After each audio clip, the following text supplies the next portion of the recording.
Meanwhile, when a crowd of many thousands had gathered, so that they were trampling on one another, Jesus began to speak first to his disciples, saying, "Be on your guard against the yeast of the Pharisees, which is hypocrisy.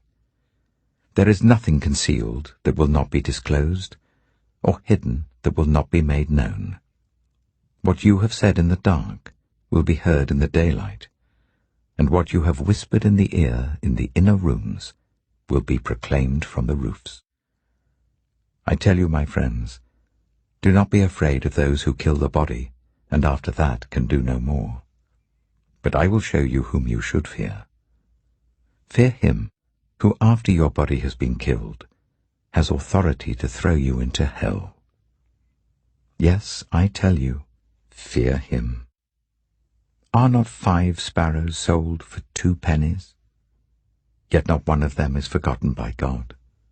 Indeed, the very hairs of your head are all numbered. Don't be afraid. You are worth more than many sparrows.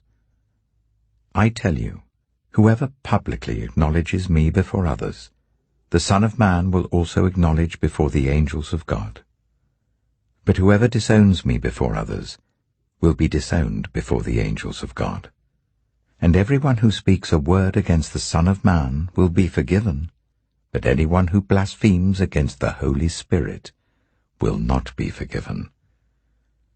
When you are brought before synagogues, rulers, and authorities, do not worry about how you will defend yourselves or what you will say, for the Holy Spirit will teach you at that time what you should say.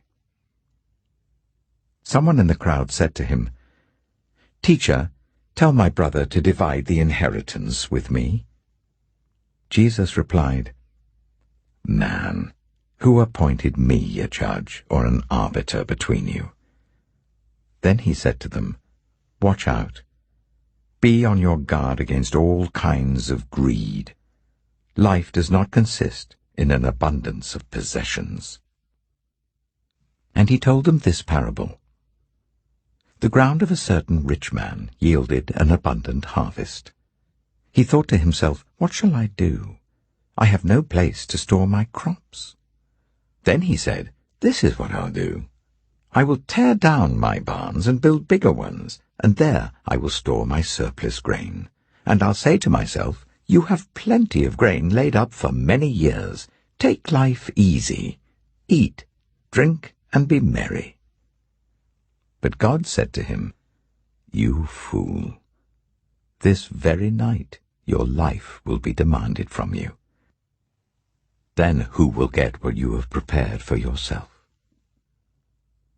This is how it will be with whoever stores up things for themselves, but is not rich towards God. Then Jesus said to his disciples, "Therefore I tell you, do not worry about your life, what you will eat, or about your body, what you will wear. For life is more than food, and the body more than clothes. Consider the ravens. They do not sow or reap. They have no storeroom or barn, yet God feeds them. And how much more valuable you are than birds. Who of you, by worrying, can add a single hour to your life? Since you cannot do this very little thing, why do you worry about the rest? Consider how the wild flowers grow. They do not labor or spin. Yet I tell you, not even Solomon in all his splendor was dressed like one of these. If that is how God clothes the grass of the field, which is here today and tomorrow is thrown into the fire, how much more will he clothe you, you of little faith?